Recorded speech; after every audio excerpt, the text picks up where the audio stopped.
안녕하세요. 방구석 천문대입니다. 여러분은 밤하늘 보시는 거 좋아하시나요? 추운 겨울날 탁 트인 밤하늘에 흩뿌려진 별들을 보신 적 있으신가요? 이 별들을 상상력을 동원해서 열심히 이어보면 하나의 그림들이 됩니다. 이것을 별자리라고 하는데 특히 겨울에만 볼 수 있는 별자리들이 있습니다. 바로 겨울철 별자리입니다. 이 겨울철 별자리에 대해 알아보는 것이 이번 영상의 주제입니다. 그럼 선생님, 영상 시작해주세요. 별자리를 제대로 관측하기에 앞서 가장 먼저 할 일이 있습니다. 바로 북극성을 찾아서 방위를 찾는 것입니다. 북극성을 찾는 방법에 대해선 이전 영상을 참고해 주시면 감사하겠습니다. 북극성을 찾았으니까 이제 동쪽과 서쪽, 그리고 남쪽이 어딘지 알 수 있겠네요. 북극성을 보고 섰을 때 왼쪽이 서쪽, 오른쪽이 동쪽이니까요. 그리고 밤 하늘의 별들은 태양과 마찬가지로 동쪽에서 떠서 서쪽으로 지기 때문에 12월 1일 자정을 기준으로 했을 때 서쪽 하늘을 보면 지고 있는 가을철 별자리를 볼 수 있고, 머리 위와 남쪽 하늘, 그리고 동쪽 하늘에서 겨울철 별자리를 볼 수 있습니다. 그렇다면 어떤 별자리부터 찾아보면 좋을까요? 먼저 가장 찾기 쉬운 오리온 자리부터 시작해 볼까요? 오리온 자리를 찾는 가장 간단한 방법은 바로 오리온 자리의 허리띠를 찾는 것입니다. 이 허리띠는 밝은 별 3개가 나란히 늘어서 있기 때문에 요령이 없더라도 찾기가 아주 쉽습니다. 그리고 이 허리띠에 수직인 선을 그려보면 밝은 2별이 존재합니다. 이 2별이 각각 오리온 자리에서 가장 밝은 2별, 베텔게우스와 리겔입니다. 이 별들을 중심으로 주위에 퍼져 있는 밝은 별들이 오리온 자리의 구성원이 됩니다. 다음 별자리는 어떻게 찾아야 할까요? 오리온 자리의 허리띠를 잇는 가상의 선을 길게 그려보면 양쪽에서 밝은 2별을 찾을 수 있습니다. 하나는 큰 개자리의 시리우스이고 다른 하나는 황소 자리의 알데바란입니다. 먼저 황소 자리부터 살펴보면 황소 자리에는 가장 밝은 별인 알데바란과 뿌옇게 보이는 별을 찾을 수 있습니다.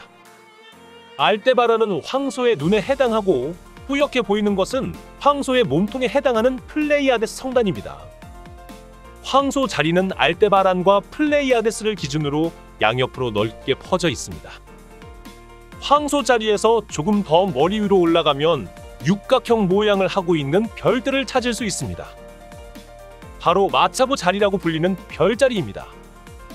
이 마차부 자리에서 가장 밝은 별을 카펠라라고 합니다. 마차부 자리에서 왼쪽으로 움직이면 또 다시 밝은 2개의 별이 있습니다. 이 2개의 별들의 이름은 폴룩스와 카스토르인데 쌍둥이 자리에서 형제의 머리에 해당합니다. 마차부 자리에서 가까운 쪽이 형인 카스토르, 좀 더 먼 것이 동생에 해당하는 폴룩스입니다. 이 2별을 중심으로 아래쪽에 밝은 별들을 이어주면 형제가 손을 잡고 있는 모습이 되는데 이 별자리를 쌍둥이 자리라고 합니다. 쌍둥이 자리에서 좀 더 내려오면 밝은 별 하나와 밝긴 한데 앞선 별보단 좀 어두운 2별이 있습니다. 여기서 밝은 별의 이름은 프로키온이라고 하는데 이 2별을 이으면 작은 개자리라고 부르는 별자리가 탄생합니다. 별 2개로 별자리라면 너무 성의 없는 게 아닐까요? 굉장히 성의 없어 보이지만 이 별자리가 작은 개자리가 된 이유가 있습니다. 바로 작은 개자리의 아래에는 밤하늘에서 가장 밝은 별인 시리우스가 있는 큰 개자리가 있기 때문입니다. 시리우스는 큰 개자리의 목부분으로 주변의 별들을 이으면 작은 개자리보단 개에 가까운 모습이 됩니다. 그리고 이 큰 개자리와 앞서 말한 작은 개자리가 오리온 자리의 사냥개들입니다. 앞에 나온 별자리들의 밝은 별, 오리온 자리의 리겔, 황소 자리의 알데바란, 마차부 자리의 카펠라, 쌍둥이 자리의 폴룩스, 작은 개자리의 프로키온, 큰 개자리의 시리우스를 모아서 이어주면 육각형이 나오는데 이것을 겨울철 육각형이라고 합니다. 그리고 작은 개자리의 프로키온, 큰 개자리의 시리우스, 오리온 자리의 베텔게우스를 연결하면 삼각형이 만들어지는데 이것을 겨울철 대삼각형이라고 합니다. 여러분은 별자리의 모습이 전체적으로 그려지시나요? 이번 영상에서는 겨울철 별자리에 대해 간단하게 살펴봤습니다. 원활한 내용 전달을 위해서 의도적으로 내용을 축소한 점이 있습니다. 따라서 혹시라도 좀 더 궁금하신 시청자분들은 앞으로 나올 내용을 참고해 주시면 감사하겠습니다.